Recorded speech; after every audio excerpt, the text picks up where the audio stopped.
the incentives in the system is to slowly beat all the innovation and all of the risk taking out of them. Because if you are assigned you're assigned a contract action and you want to do something innovative and new, you have to have top level cover. You got to have like some, political appointee or somebody who wants you to do something disruptive that says, I want you to take risks. Welcome to the Optimize Podcast, brought to you by VisibleThread. The Optimize Podcast is your go-to source for expert insights on BD, capture, proposal management, and government contracting. Each series is hosted by an expert in the field, bringing their unique experience and strategies to every episode. We're excited to have Jeff Shapiro as our host for this series. Jeff is a partner at Cohn Resnick with over 20 years of experience in financial management, federal contract auditing, and compliance. In this series, Jeff and his guests will be diving into the challenges and trends shaping the GovCon space. If you enjoyed this episode, please subscribe on wherever you are listening. Now let's join Jeff on this episode. Greetings, everyone, and welcome to another edition of the Optimize Podcast. I am your host, Jeff Shapiro. Folks, I have yet another awesome guest for everyone today. I'm very excited to talk with the one and only Chris Hamm. Chris currently is the CEO of Fin Acquisitions. He recently retired from the GSA a few months ago after a 25-year career, a career Govie. His last role was the SES, responsible for all work within the Defense Department in GSA, FAS, AAS. You can explain to us some of these acronyms a little bit later, the Assisted Acquisition Service. Before that, Chris was Mr. FedSim. Apparently, he was given a sash and a crown, serving as director for about a decade. And he also had a side job as GSA's first acquisition innovation advocate.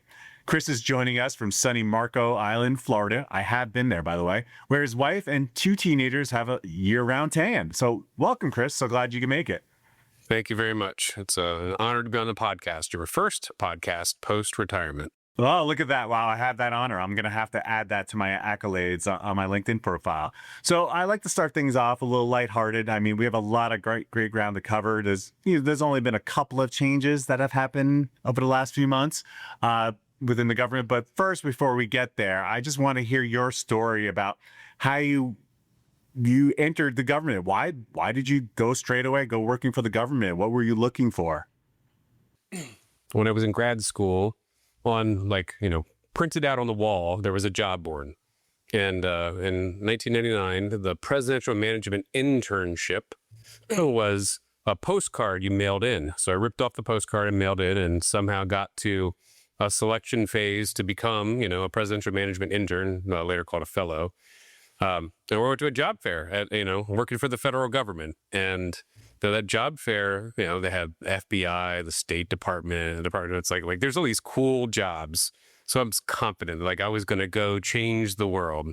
And I actually took the GSA section and I ripped it out of my little pamphlet because I'm never going to work at GSA. Whatever. I don't know what they do. And I talked to a person at the job fair, and they had told me that GSA was actually the largest secret buyer of everything, the most number of cars. And, if you ever wanted to do large computer work, that's where it happened. I'm like, okay, maybe I'm wrong. So I went to an interview. I had a web development background. I knew how to do websites for city and state government. And they asked me if I wanted to run the creation of the AmeriCorps website.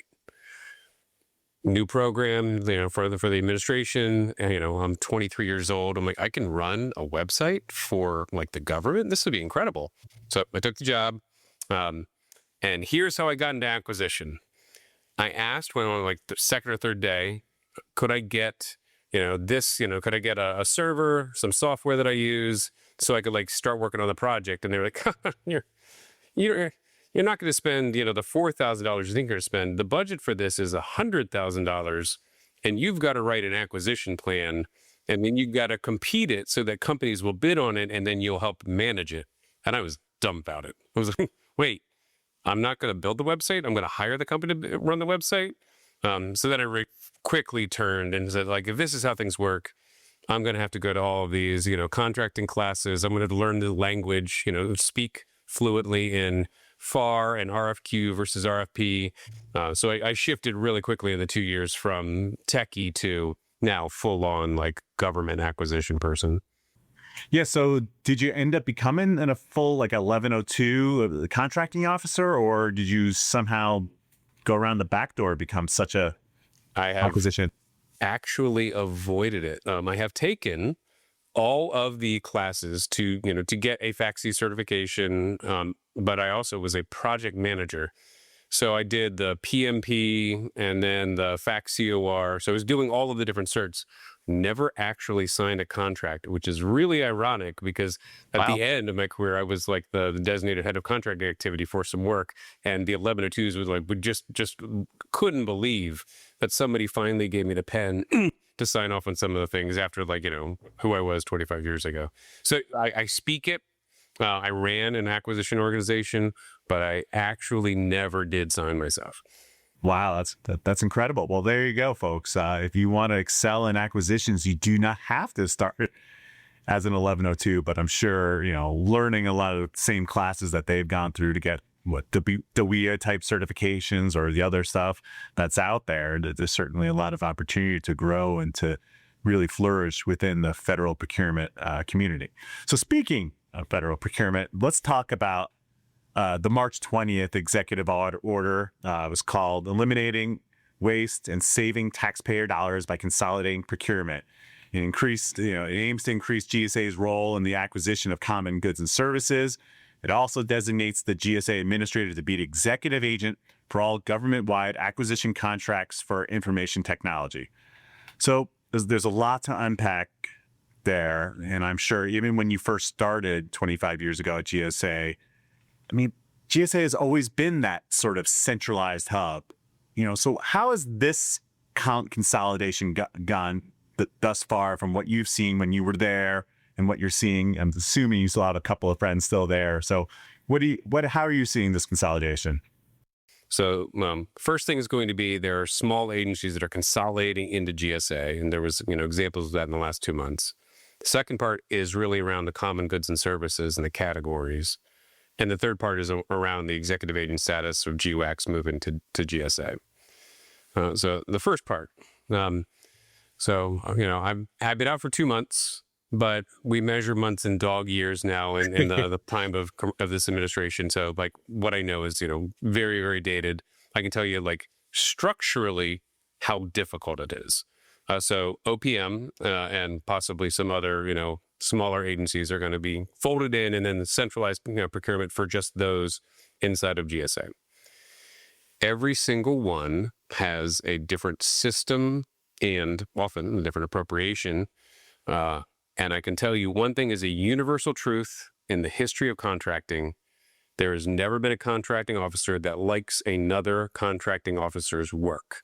They don't want to pick up a decision that somebody else has made and then administer it because, if you had done it, you would have done it somewhat differently, or the files are in a different format or something. So the very start of this, taking OPM contracts, merging them into GSA, incredibly difficult. How do you just move the number of awards from system A to system B and then have somebody who knows anything about them to go figure out, I need to do an extension, I need to award something. So there's just a logistics, a throughput challenge for operating this small consolidation. So the original idea was they're going to, in quick succession, moves agency by agency and consolidate into GSA. And then the reality of where's the money? What's the system? Which system we're going to use between all of them combined? It is going to go slower than what the initial goal was. Logically, it makes total sense. You would want to have, if you're going to do contracting for your email system, just have one. Why would you have 4 contracts?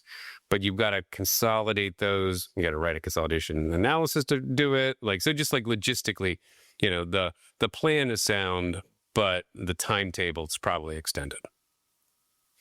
All right. So the second part is now the common goods and services. Category management isn't new. It has been out there, and the GSA Federal Acquisition Service was previously organized by category. So there is a group that manages professional services and human capital. There's a separate group that manages information technology. There's the fleet program. So like there are like current experts that are inside of GSA for a number of these categories. And then there are the other ones that were assigned to different federal agencies. The main change is moving from GSA being like the market maker, like, they'll award a series of GSA schedules, and then everybody will have to go buy from those schedules. This is the way it's worked for, the last 3 decades.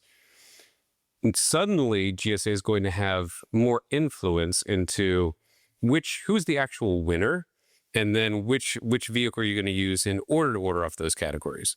So it used to be like the schedule would be a mile wide. Everybody's on it. If you're going to consolidate and actually try and drive efficiency, you're probably doing a blanket purchase agreement against a schedule with a limited number of awardees. And then you're more in the picking of winners. Like you're doing requirements and you're doing source selection for specific agencies. At the very start, the agencies themselves are always going to be the experts in what they actually need. GSA will not be that particularly for the categories that they didn't previously own.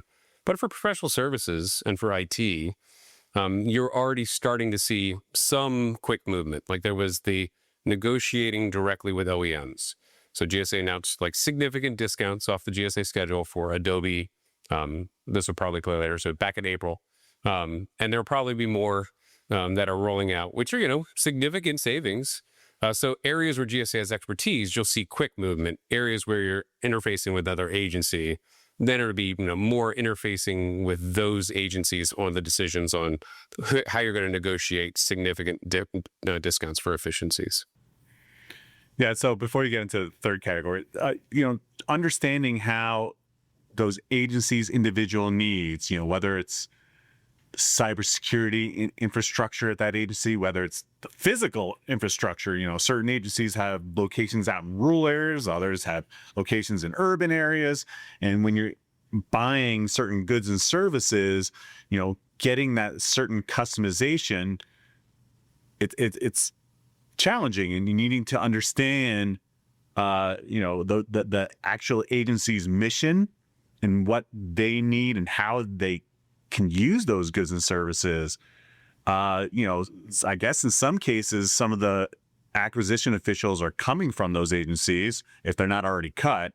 But I'm assuming most of those GSA acquisition officers will be GSA employees. I mean, I've seen the job advertisements out at all levels. So they're looking to bring in those who may have been rift or otherwise, retired early or whatever it may be, bringing them back. Isn't that going to be somewhat of a challenge, and how they can get over that? I mean, when they, I would think, back in 2000 when you first started, teleconferencing was literally over a phone. Now here we are where we can share screens, share files, much more faster, much more real time. I think that'll aid in that, but love to hear more of your perspective, how understanding that down the line customer to be done by a centralized procurement activity. I've had either the fortune or the misfortune of trying to do government-wide acquisitions a couple of times. I did some work for OMB in the 2000s, and then 2010s, the CDM program, the DHS Continuous Diagnostic Mitigation Program. So that was, let's buy endpoint sensors for every civilian agency. Let's try and get, increase our cybersecurity posture, where we would group the different agencies into buckets that were like similar infrastructure. And we would go ask them, how many users do you have? How many endpoints do you have? I'm sure everybody's got some network monitoring. Tell us how many you have. That discovery process took several months. And we were frequently off by an order of magnitude. So it's really hard to contract when you think you're buying 50,000 and you end up buying 500,000. You're negotiating your deals are harder. So take that, put it in the current environment where resourcing is absolutely challenged. Significant number of reductions of staff in different locations. There are great tools you can use now. I'm sure you can use artificial intelligence. You can use more network monitoring tools that we had then, but you will be wrong. Like the government will try and do something, and we'll discover that the consolidated buy that we're trying to do, we've actually already paid for half the licenses because they were bundled in something else and they expire in different times. And so, the idea of consolidated buying is sound, but then you will make an error. And then you have to have some contract instrument that you can like evolve over time so that you can fix the underlying problems. And, and somebody who's not at headquarters, somebody who's off at the, like they're working for USDA, they're out in a rural location, like they're not checking their email every day at their desk. All of a sudden, something's going to stop working. They're going to raise their hand, and then somebody's got to go fix it. In the end, if you do it, the second round will be more efficient, but the very start of it is going to be very challenging to get those requirements into a real procurement. Yeah, so what I'm hearing is we should expect a lot of bumps in the road, and this is not a short-term thing. It's going to take a long time to really get to the a true, efficient,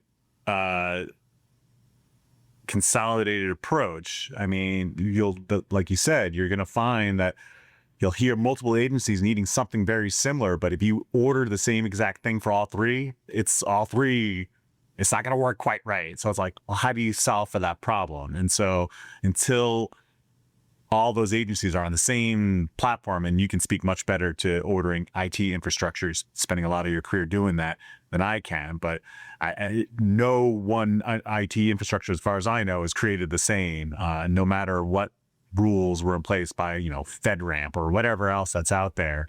It's still, there's something that's different between agencies that create this need for unique stuff. But we're different. I mean, how many times did you hear that argument, Chris? Everyone always says they're different. Yeah. There are degrees.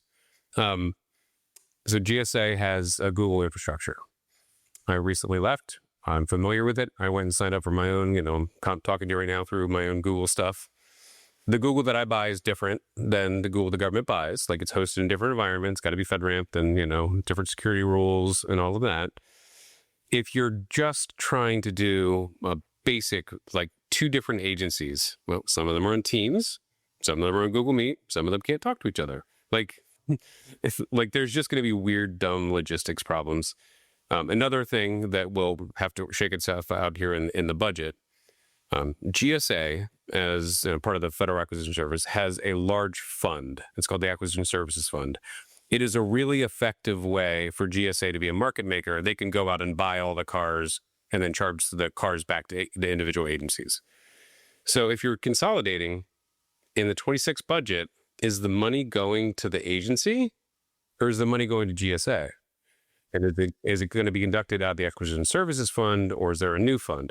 All of that is like inside government weird machinery, but it will impact whether or not you use one acquisition system that can take money from other places or the internal acquisition system, which will then impact the agents, like the company who's bidding on this.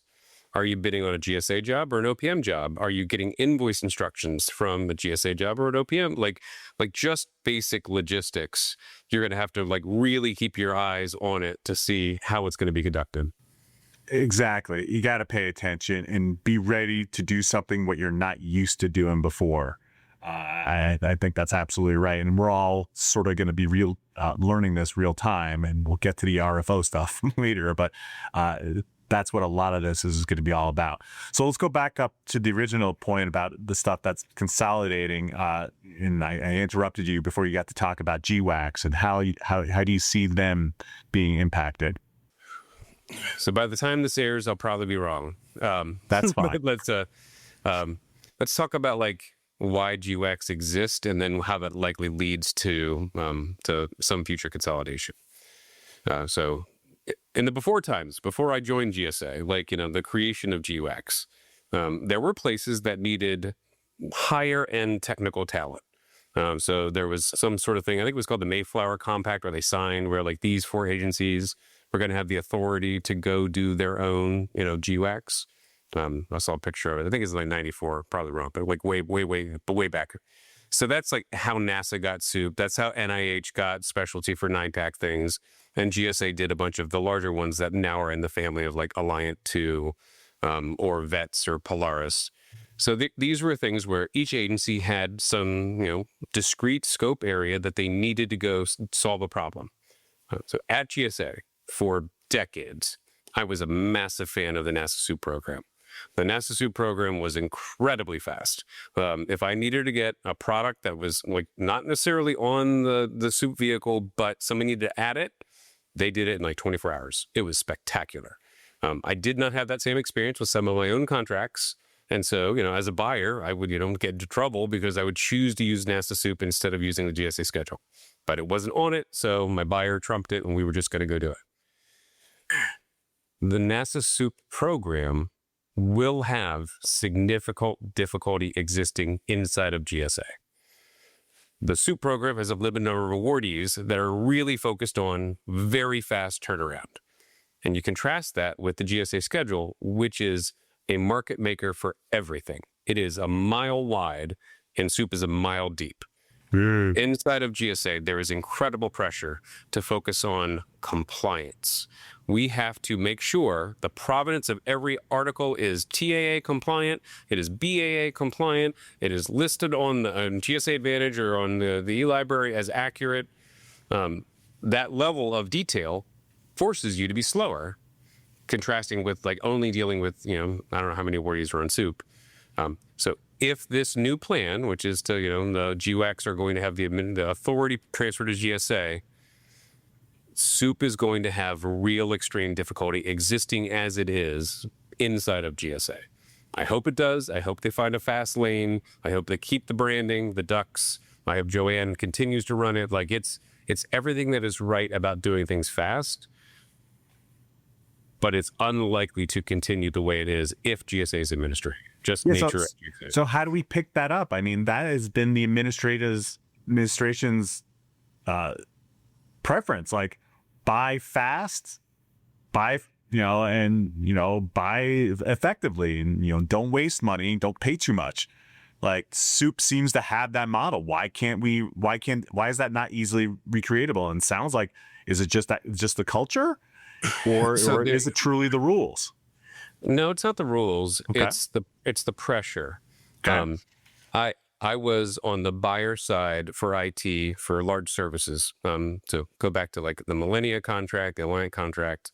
In the very first iteration of these contracts, we would say we need the best of the best. We need the highest quals.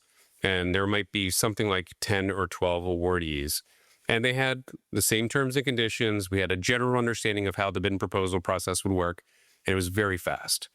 For very large services, hundreds of millions of dollars, you could do a solicitation and award it in about 4 months. It was spectacular. And back then there was no protest. So, but good old you days. go do the recompete. Company who didn't care about GSA in 2000 sees all this money going through, the Millennia or the Alliant contract, and they're like, we won on that. So your pool of awardees expands from 12 to the next round's got 60. The buyers are like, 60 is a lot. Like, I'm going to start dealing with more and more companies that aren't necessarily like the top of the top. And so you're going to get, just more churn in the solicitation. Like, you might get a protest at the solicitation that they don't have an improved accounting system, which before was not a big deal, but now is a big deal. And then when you do the next version of this contract, it moves from that to like what Oasis Plus is, where there's thousands, and it's pretty much a GSA schedule-like instrument where anybody is going to get on, assuming they meet all the quals. That's the inherent pressure in GSA because GSA is the market maker. So, philosophy, you don't have to pick one or the other. You can have a market maker and you can have a best of the best. Like Oasis Plus has an enterprise pool that has literally all the major companies that are like choosing to do high dollar work, but you've got to design for it. So like if SEWP is going to survive and adapt in GSA, it's going to have to be like a BPA-like instrument that has a limited number of awardees that GSA says, this is okay for fast and this is okay for everything. So we just have to reinforce to the powers that be that you need to design for both. You need to have the best of the best, and you also need to have everybody, and you can't make one or the other because you'll lose no matter what. Right. And, you're looking into, requirements related to cost and pricing data, like that's a huge holdup, on both sides of the agreement. So looking at all the rules, and what I'm hearing is, they need to change the scope, change certain terms. It's be like, look, in order to get to that speed of acquisition, we're going to have to take on more risk. Just like us as businesses, when we're trying to make a decision whether or not to serve one customer over the other, it's, even though you've been my customer for 25 years, there's other customers willing to pay me a lot more to do something faster. Yeah, I'm going to work with that other customer, set it aside and make a risk-based decision that, that longtime customer is not going to be as happy because we're not going to serve them as fast. Well, then we'll see what happens. So it's sort of similar, you got to make that risk-based decision as to how do you want to make this buy, and what happens if it breaks, and what happens if it doesn't work as intended. Do you have the right clauses in there to make sure you're made whole, or do you have a way to say, all right, thanks for trying, next? So you terminate for default, or find a way to terminate for convenience, and then move on to next buyer, next service provider. Well, let me get on my soapbox here for Please. a minute. I have many thoughts on the risk-based decision making, and particularly the behavior of the contracting officer. I used to supervise several hundred of them. None of them, and when they were a child, drew a picture of a contracting officer for what they wanted to be when they grew up. That's correct. Their attention to detail people, that's in the personality of an 1102. Agree. But they absolutely are diehard patriots that want to save money for the taxpayer and want to do cool things. And the incentives in the system is to slowly beat all the innovation and all of the risk taking out of them. Because if you are assigned you're assigned a contract action and you want to do something innovative and new, you have to have top level cover. You got to have like some, political appointee or somebody who wants to do something disruptive that says, I want you to take risks. You have to then, if you're using regular processes, it's fine. If you use innovative authorities, you got to get permission. If you're going to do it as an other transaction or a CSO, or, you got to everyone's watching you. You will then get audited. Your file must be stellar, and your documents will get reviewed by 7 people above you, where happy to glad, and I don't know. And then you ultimately make a decision and it gets done. Then if it doesn't work, obviously, the risk wasn't worth it. The person doesn't get any money. They'll get a bonus if they took a risk. They get killed if they don't have a complete file. And, there's no incentive in the system. There's just so much oversight that it does take all of the creativity out of most folks. So I've railed for a decade about the negative impact of protests on the time scale for doing acquisition. There's also this internal risk avoidance thing where, if we do something wrong, I was involved in something that, and ended up into a congressional hearing, and my CIO got killed, absolutely killed, because we took a risk on something that we thought was innovative they didn't like. So the next time, all right, no more innovative. The system, no matter how much you change the FAR, if you don't change the incentives for the contracting officer, nothing will change. You absolutely need to change the operating environment as much as you got to change the rules. Beautiful. Yeah, I remember when we would acquire within the agency I used to work with, we'd map out the timeline of requirements to being on contract. And yeah, we would still map in that several month period.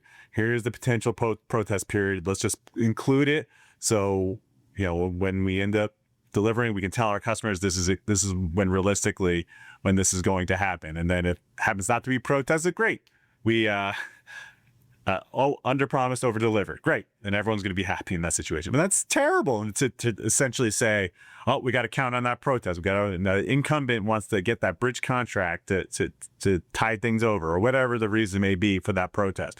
It was just it's terrible that you got to think about that as part of your PALT. They're like, that doesn't seem right.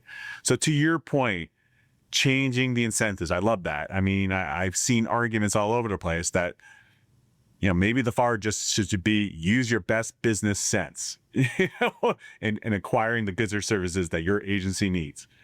And we all know that reason why the FAR is as thick as it is currently is because of lots of mistakes, missteps, inappropriate things that happens, whatever it may be. So they just piled on a new rule, another new rule, another new rule. And here we are, when it was first done, back in the 80s, maybe it wasn't as thick, but here we are, lessons learned. Now we're this crazy document that no one knows how to navigate. So how do we mix properly incentivizing contracting officers with how these new rules are going to be written? And then we'll transition into the RFO. The RFO stuff, we'll get into the rewrites of like Part 33. I think the number one thing that drives risk avoidance for a contracting officer is the likelihood of a protest, which then forces additional administrative documentation and a lack of transparency. If a CO says something, then that's used back. If you, for some reason, if you conduct discussions and then you've got to raise everybody up, then, every protest is, you should have rated me higher, my price is lower, I should have won. And then the CO says, well, no, my safest answer here is to not talk to anybody, which is the dumbest thing in the world. Like, if I'm going out and buying a car, I'm going to 4 dealerships, I'm talking to 4 people. I'm not telling them I went to the other one. So the change of procedural things for discussions is really important. And then corresponding cost for the protest, for the revenue protest. If the incumbent, so I watch football, big Eagles fan. The coaches have 2 challenges. And then if they win, they might get another one. Companies should have the same. You can file X number of protests. And if you lose them, you don't get another one. If you keep winning, then you're right. Then sure, you can keep going. Or there's a cost associated, like if you were gaining $100 million worth of revenue, and that, all of the profit associated with revenue now goes to American flags for babies in every hospital. Like something that no one can argue against, but it lessens the likelihood of, the K Street law firm just saying, hey, here you go. We're gonna stop this up for 120 days, because the threat of that makes the documentation on these awards 70 pages, and it should be 10. Yeah, no, that's all we talked about in our prep meetings, right before the proposals are coming in, and how are we going to document? What do we need to do to make sure we avoid the protest? It was like you would think you were calling for Voldemort, right? So yeah, been through that pain. I remember living through it, and it was big time in avoidance. And so what I'm hearing is, you might be in favor of the loser pays provision that's been floating out there for a number of years. I have been arguing for it forever. Yeah. I used to run an acquisition shop, and because it was fee for service, time was money. So if it takes 8 months versus 4 months, and then I could have done 2 jobs instead of 1. So I really cared about efficiency, and it kept making the time longer. So, on major procurements, the revenue incentive exceeds the relationship value they have with agencies. Yeah, I know. I tell a lot of people when I advise them, it's like, do you really want to protest this? Because remember, there are people behind these protests and not machines. They'll remember you protested this one big award. So if there's something else you're chasing in that agency that's close to this, don't think they won't remember that. And don't think they don't know how to properly paper some certain weaknesses of yours, even though it's not totally there, but they'll find a way to document it and relate it to the RFP at hand. And you happen not to win that one, you're going to protest again.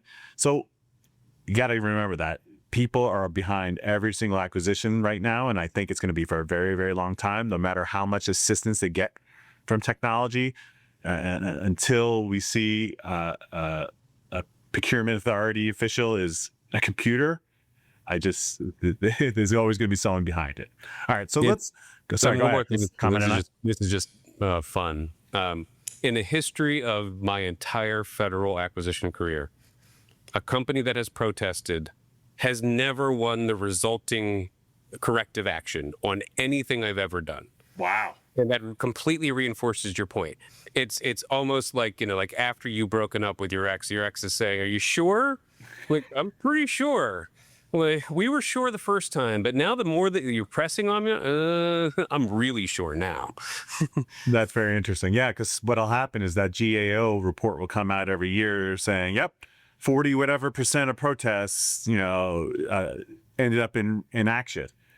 Because it resulted in some kind of agency action, it doesn't mean that the agency action helped the protester end up winning the protest.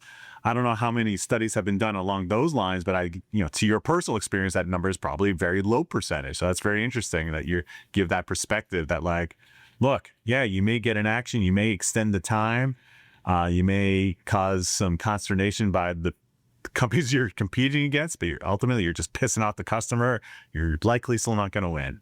Those sour grapes just are not going to work out. You may be right that they forgot to cross a T on that one strength, and because of that one strength, the source selection authority would have made a different decision. Great, fine. Thanks for putting us through that pain. You don't think I'm going to remember that? All right. All right, let's not harp too much on this protest. Let's talk about RFO, the revolutionary FAR overhaul. When we're recording this, it's just beginning. We've only seen 2 parts and the related class deviations. How do you see this progressing? How's this going to work right? So there have been 2 released as the time that we're recording this. Part 1, Part 34. The the line out versions are all on acquisition.gov. Anybody can go out there. I was fascinated that in major system acquisition that EVM remained. It exists on large military programs. It should continue to exist as a possible methodology for major system acquisitions. It actually has no regulatory basis. It's not in the underlying public law. An interesting factoid, though, if you use some sort of LLM to go see whether or not it is regulatory, some of these, like ChatGPT, will say that EVM is regulatory. It isn't. So there's like, you would have to cut these things down by cutting out lines. And most of what they're cutting out are superlatives. The acquisition system should do X. It should be best value. It's now from 18 pages to 4 for Part 34. And then for Part 1, it clearly says, like, just be efficient. I'm really interested in a couple of sections. So what happens to Part 19? What happens to Parts, 12, 15, and 16, Part 8, Part 33? Like, they're not out yet. But if they're cut down at the scale of what we've seen out of 1 and 34, it should give much more broader discretion to a contracting officer. So net positive that there's less things that you've got to worry about absolute compliance. All of the good stuff that's being cut out probably ends up in a buying guide. It ends up in something as here's what as an agency we want to go do, but won't have the same weight of regulation and can be changed faster. So this appears to be, so far, a really effective way of changing regulation, so that it really allows you to then change your behavior. Likely outcome, though, will be that agencies will become less standardized. So the FAR got as thick as it was to make everybody do everything the same. And if you're really skinning it down and moving things into buying guides, you will have more idiosyncrasy at agencies for their own unique requirements, which will make it a little less effective for industry. Like right now, a Part 8 buy is this way, and everybody's got to use numbers instead of letters.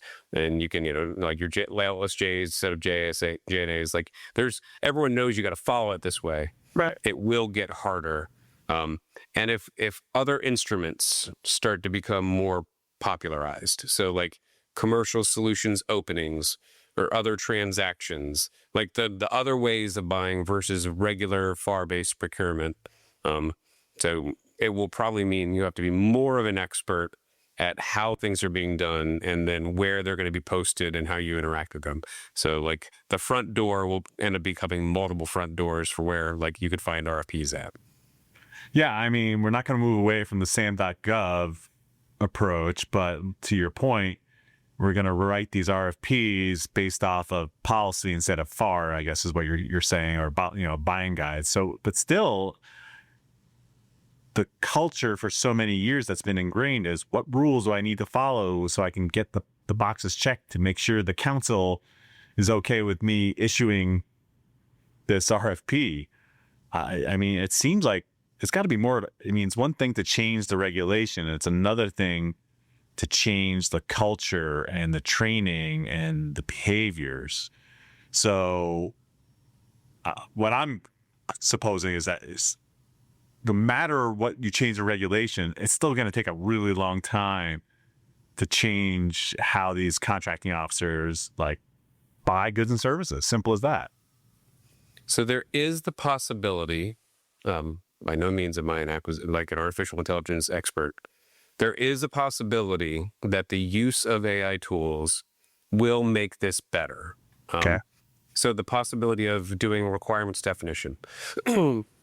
Before AI, I would have to have somebody really smart engineer describing what it is that they want and a technical writer improving it.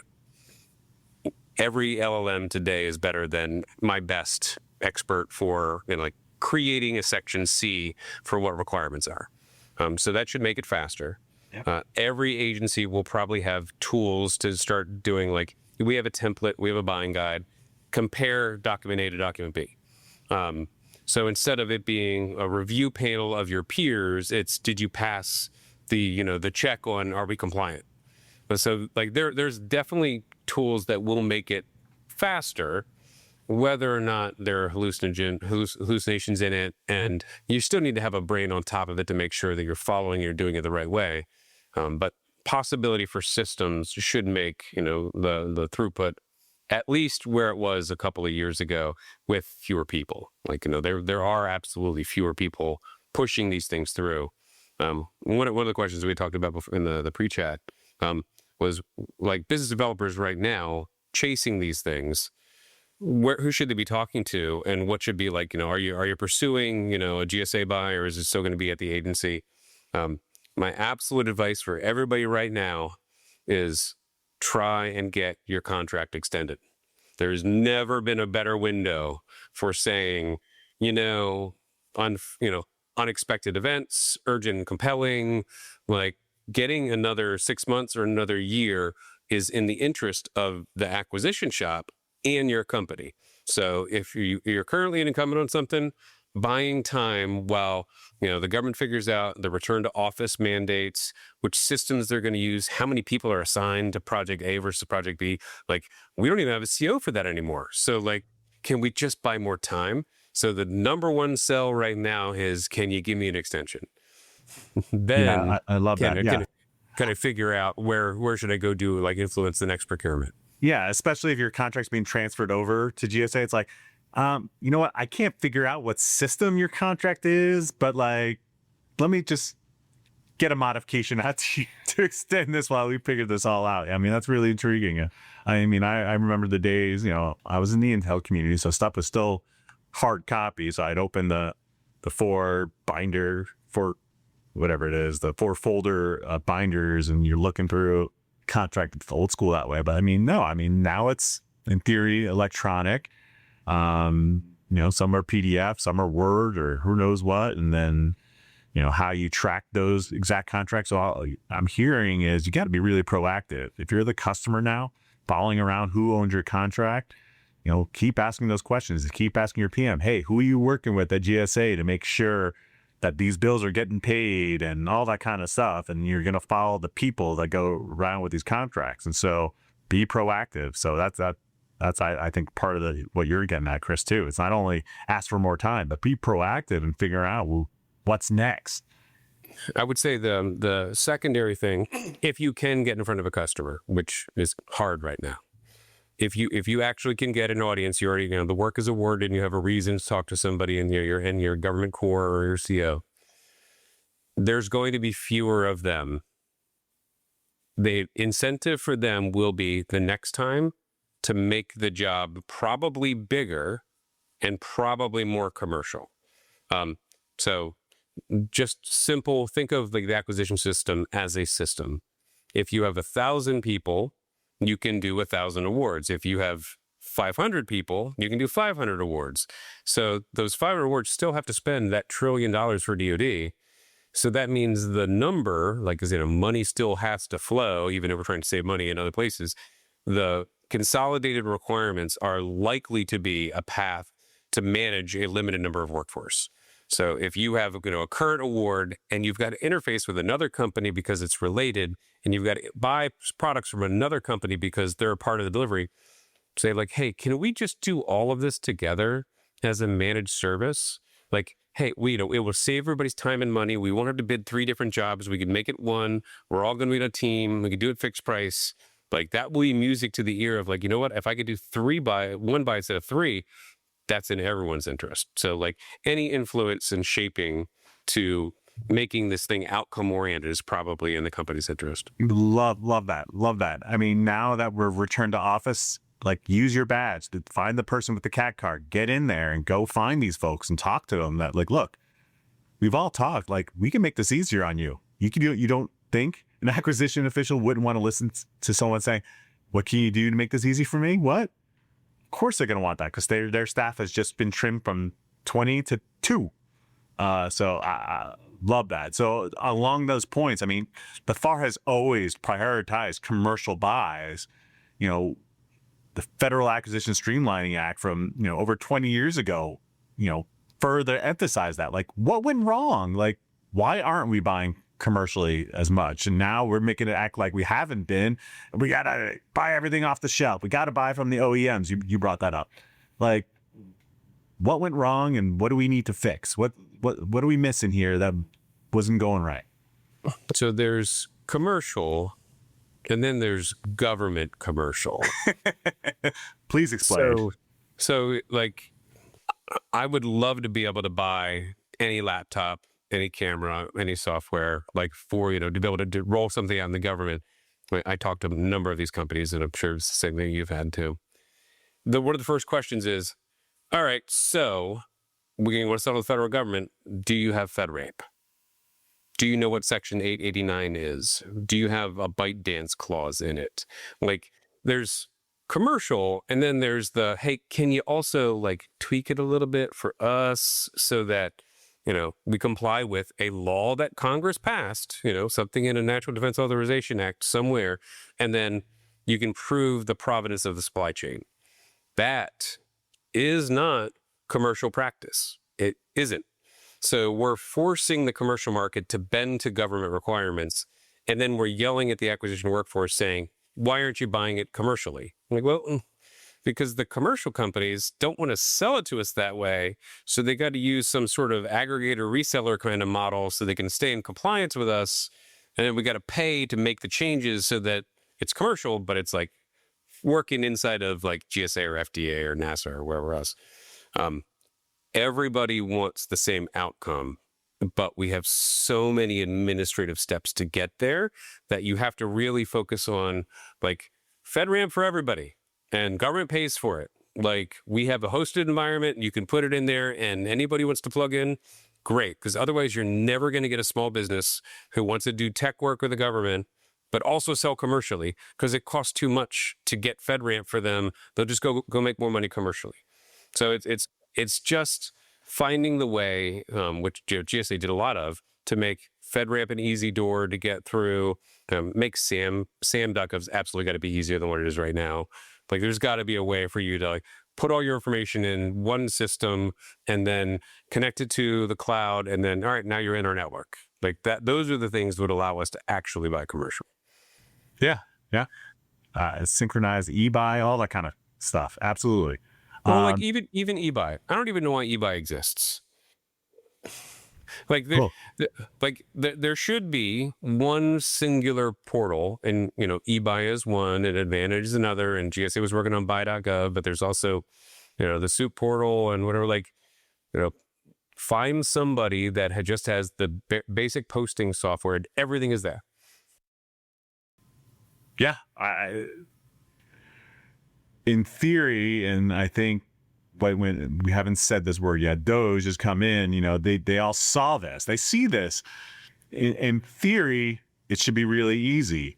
And, the companies that, they came from on the commercial side were super small, low revenue at the time, so it's really easy to make these huge wholesale changes. Here's the U.S. government that spends trillions of dollars and for how many different missions and how many different states and countries and all that. You can't just easily just say, all right, we'll just redirect traffic this way and set up this system that way. It's just not that easy. I mean, obviously we all wish we had thought in, way back in, the late 19th century into the 20th century, when we set up all these new agencies, we should set up with common infrastructure, blah, blah, blah. Like, I guess they tried. Never happened. I mean, a lot of this is Congress's fault. I love to trash Congress. The appropriations go to agencies. Yeah. That gives the agencies the power. They can say that they're unique. The new administration's goal on, whether or not it's Doge or just efficiency, consolidation, makes total, logical, rational sense. Anybody Absolutely. running any business anywhere would do the same thing. I agree. We're gonna have one email system, one hosting system, one phone, one card, but you're paying taxpayer dollars. And what if you're company number 2? That's where the drama comes. Yep. So we've got to be okay with we're picking a winner, or we've in the early times Microsoft versus WordPerfect. We decided that you would one got one, the other got the other. So we're keeping the market going. We're choosing to be inefficient. We're picking the top 4, but we're okay with only being the top 4. That's where we have to be to make sure that we're efficient, but we're also not killing a market by picking a number 1 favorite. We're not going to make everybody in the government drive Pontiacs. That doesn't exist anymore. But I know you mean. Yes, we're all going to drive the Aztec. I love it. So what should be members of the industrial community be doing to help participate in RFO and making sure that this works? I mean, obviously not complain is probably the top of the list, but how can they be proactive in making it work? So there are public comment periods. So everything is going to be, posted out there on acquisition.gov and a bunch of websites where they are asking for feedback. We'd love to have feedback before the line out, but you're not going to get access to I don't like this one section. This is being done inside of government with acquisition professionals. We're not going to influence whether or not we change happy to glad on line 17A. You're going to get the output. Yeah. Then it's going to be having very public dialogue about the implications of the change. So like I said, Part 19, Part 33, what's going to happen with socioeconomic programs? Most of them are regulatory. So are you going to be changing the regulatory basis for them, or they stay? And then are you going to enforce them? Those are small business goals are based on percentages in the agency. Are you going to enforce those goals? And they were in my performance plan, as a SES. Yep. So internally, I would tell everybody, we're going to make our small business goal because that's part of my performance plan. If that goes away, then my incentive for doing the small business set-asides lessens. So when they changed 19, small businesses have a very active, vested interest in saying, this is what this will do to my business. Talk to your congressman, posting on LinkedIn, establishing, in trade associations, the time to act is going to be the late summer as they issue these things, and there's a public comment period, because wholesale changes to an entire socioeconomic category could decimate a whole category of businesses if it isn't loud at that moment. Yeah, absolutely. And I agree. You trashed them before, but the only ones that really could make real change is Congress. If you want a certain socioeconomic category to be protected, it's probably going to require a law and not, an SBA policy or preference. And I know a lot of the large businesses, they have small business plans. I mean, gosh, for years, who monitored those in the first place? So, and you all would get the SBA scorecard, so at least you got like a public, clap or shaming, like, Homeland Security got a C in small business participation on its contracts. Okay, now what? So either it has teeth and has implications, or is it just, a showcase of what's going to go on? So, what does that really mean to taxpayers? What does it really mean to the policymakers, to have that small business participation in certain socioeconomic categories? So, before I let you go, we need to talk more about AAS office and what its role is today. You essentially seemed like someone who really worked for DOD, not so much for GSA. I'd love to just get some inside view about what the AAS office does, and is it going to really change under what we see in the new executive order we were just talking about? So I worked there forever. I'm obviously biased. Some of my best friends in life and some of the most incredibly talented people who, make significantly less money as govies than they could on the outside have done, like the largest, most complicated projects in government. The St. Elizabeth campus, the construction project for, GSA, my old office, did all of the network infrastructure for them. So there was a massive protest in 2009. There were major companies fighting over it. Well, my office took it over. We did it in 7 months and was awarded with no protest and saved a ton of money. And it's the kind of thing that you don't know that GSA does, that there's the possibility of working on a new construction project with technology.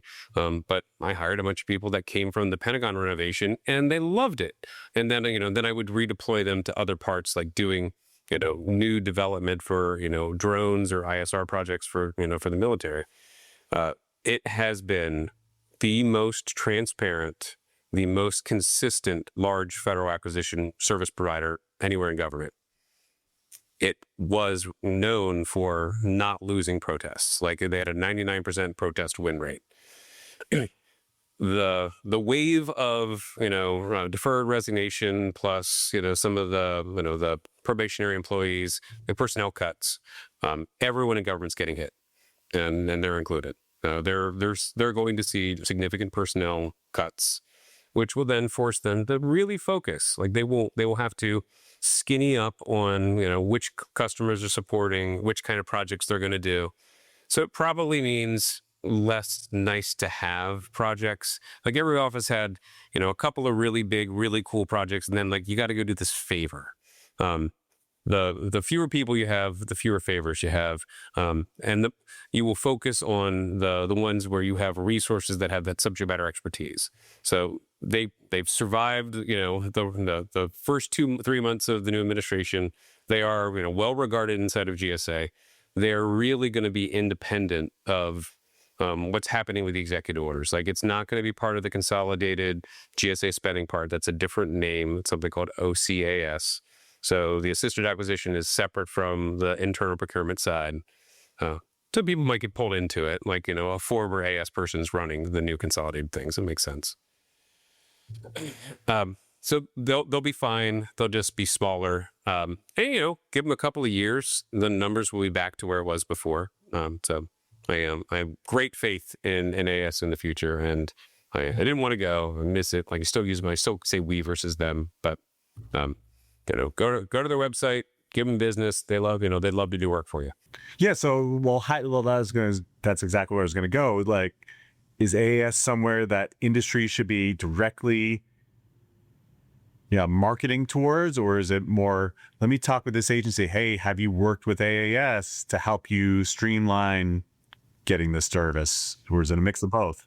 No one anywhere in government is going to immediately saying, yes, I'm open for business. I'd like to do more. Right now, it's just all hands on deck. Can we stay alive? But this is the place that does consolidated work. So I talked about some of the boring stuff about where money flows. They're one of the only places, if you've all gone out to dinner and everyone's trying to pay the bill.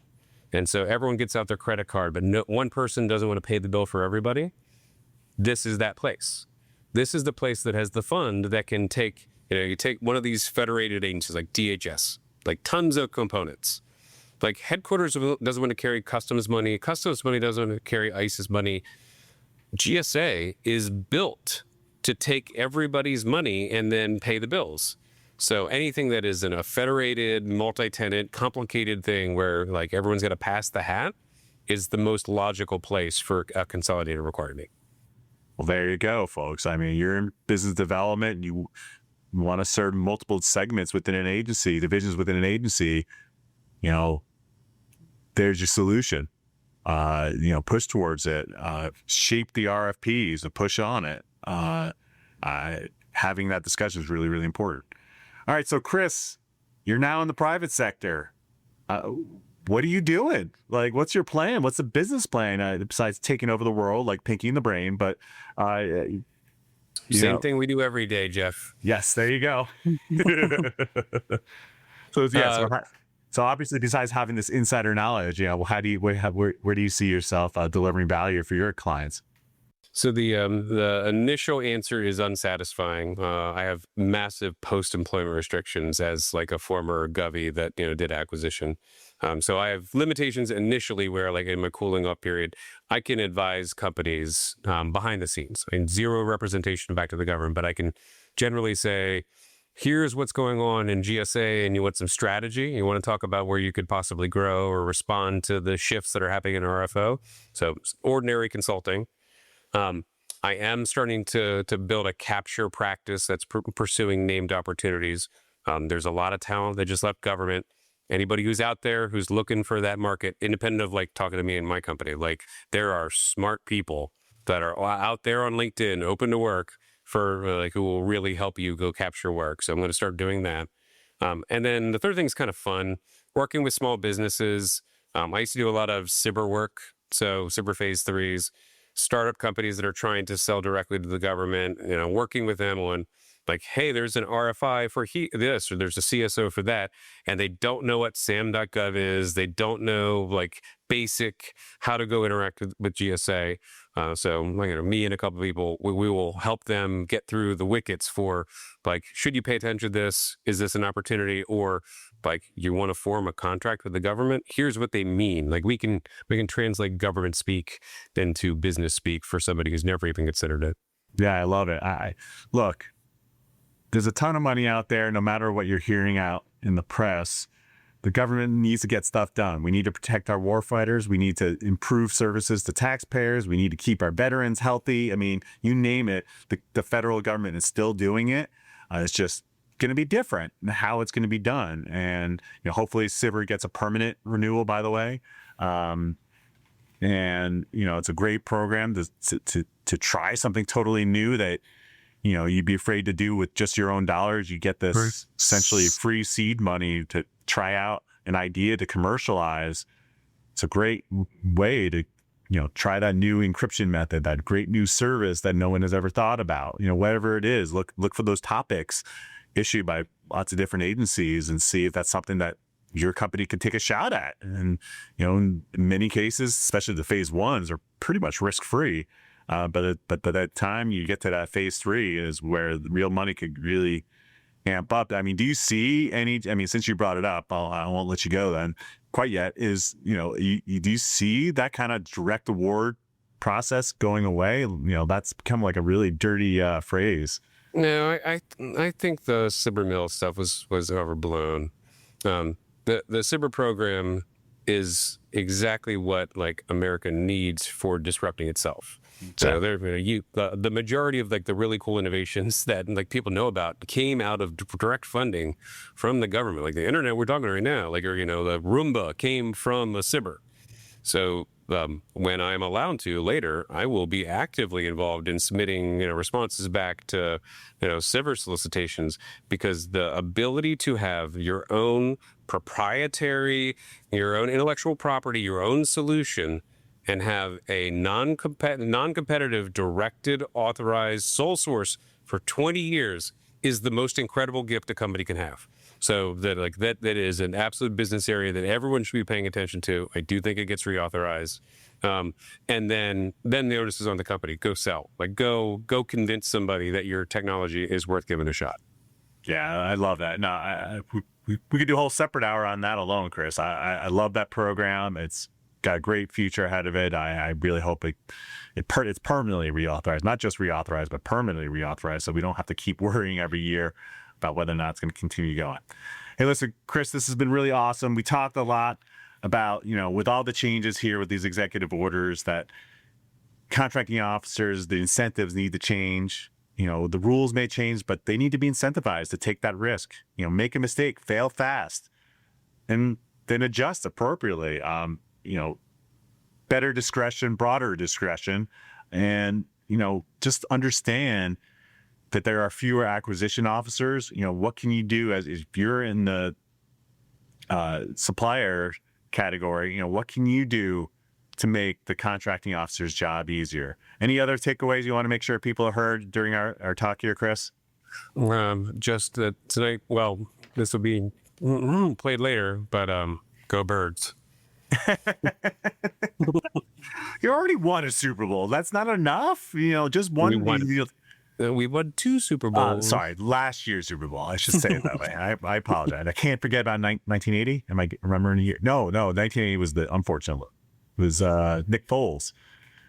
I can't remember the year now. Anyways, well, it was great talking to you, Chris. This has been really a treat for us. Anyone, please connect with Chris on LinkedIn. And he's now on the open, so go get some quick advice from him. Go pick his brain. He's going to be out and about talking about it at different conferences and industry associations, I'm sure. Let us know what you think of this episode. Give us some feedback. But like Chris said, as those new rules come out, the new FAR comes out, you got to say something. You can't complain about what the new rules are if you didn't say anything. If they don't end up reacting on it, at least you tried. Anyhow. Give us some feedback. Tell your friends about us. Chris, thank you so much for joining me today. This has been really fun. Cool. Thanks a lot. Thanks all. And that wraps up this episode of the Optimize podcast. A big shout out to our amazing host, Jeff Shapiro, and our guest, Chris Hamm. You can connect with Chris through the links in the description. Optimize is brought to you by VisibleThread, the RFP software for analyzing solicitations and contracts, and for creating and editing proposals. VisibleThread is used by 11 of the top 15 US government contractors. For more information, visit VisibleThread.com. If you enjoyed today's episode, please subscribe, rate, and review us wherever you are listening. Stay tuned for more insightful discussions on the Optimize podcast.